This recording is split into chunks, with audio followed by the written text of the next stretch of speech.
조선시대 한 작은 마을, 사람들의 입에 끊임없이 오르내리던 한 며느리가 있었습니다. 마을 사람들은 그녀를 두고 이렇게 말했습니다. 저 집 며느리는 사람인가 아니면 하늘이 보낸 효부인가.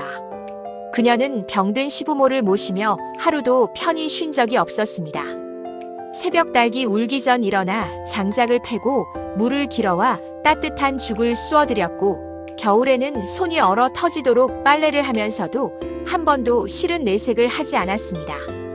어느 해 겨울 시아버지가 큰 병에 걸려 자리에 눕게 되자 그녀의 삶은 더욱 힘들어졌습니다.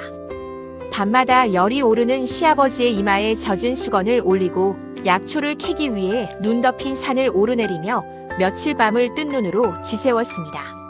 사람들은 그녀를 보며 혀를 내둘렀습니다. 저렇게 살다가는 며느리가 먼저 쓰러지겠네. 그러나 그녀는 늘 같은 말만 했습니다. 부모님을 모시는 것이 자식의 도리입니다. 어느 날 시어머니마저 병이 깊어져 거동이 어려워지자 그녀는 두 분을 번갈아 업어가며 약을 구하고 돌봤습니다. 마을 사람들 중에는 그런 그녀를 시험해 보려는 사람도 있었습니다. 저 며느리는 겉으로만 효자인 척하는 것 아니냐는 말이 돌았기 때문입니다. 하지만 시간이 흐를수록 그녀의 정성은 거짓이 아님이 드러났습니다. 비가 오나 눈이 오나 그녀의 하루는 늘 시부모를 돌보는 일로 시작해 시부모를 돌보는 일로 끝났습니다. 어느 날 밤 시어머니가 조용히 그녀의 손을 잡고 말했습니다. 얘야, 우리가 너에게 너무 큰 짐을 지운 것 같구나. 그러자 며느리는 눈시울을 붉히며 말했습니다. 어머님, 짐이 아니라 복입니다. 부모님을 모실 수 있는 기회니까요.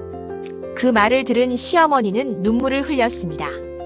소문은 점점 멀리 퍼졌고 결국 고을 원님까지 그 이야기를 듣게 되었습니다. 원님은 직접 마을로 내려와 며느리의 삶을 지켜보았습니다. 며느리는 원님이 온 것도 모른 채 평소처럼 시부모의 발을 씻겨드리고 따뜻한 죽을 떠먹여드리며 다정하게 말을 건네고 있었습니다. 그 모습을 본 원님은 크게 감동했습니다. 이런 사람이야말로 이 고을의 본보기가 되어야 한다. 얼마 뒤 고을 사람들 앞에서 큰 잔치가 열렸고 원님은 그녀에게 효부상을 내렸습니다. 사람들은 모두 박수를 치며 그녀를 칭찬했습니다. 그러나 며느리는 고개를 숙이며 조용히 말했습니다. 저는 특별한 일을 한 것이 아닙니다. 부모님을 정성껏 모시는 것은 당연한 일입니다. 그 겸손한 말에 사람들은 더 큰 감동을 받았습니다. 그날 이후 마을에서는 부모를 모시는 이야기가 나올 때마다 항상 그녀의 이름이 먼저 언급되었습니다. 아이들은 그녀의 이야기를 들으며 자랐고 어른들은 서로에게 말했습니다. 부모를 공경하는 집안은 반드시 복을 받는다. 세월이 흘러 시부모가 세상을 떠난 뒤에도 사람들은 그녀를 잊지 않았습니다. 그녀가 보여준 효심은 단순한 미담이 아니라 한 마을의 마음을 바꾼 이야기였기 때문입니다. 결국 그녀의 삶은 우리에게 한 가지를 조용히 말해줍니다.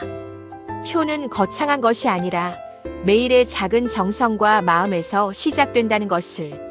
그리고 그런 마음을 가진 사람은 어느 시대에서나 세상의 빛이 된다는 것을.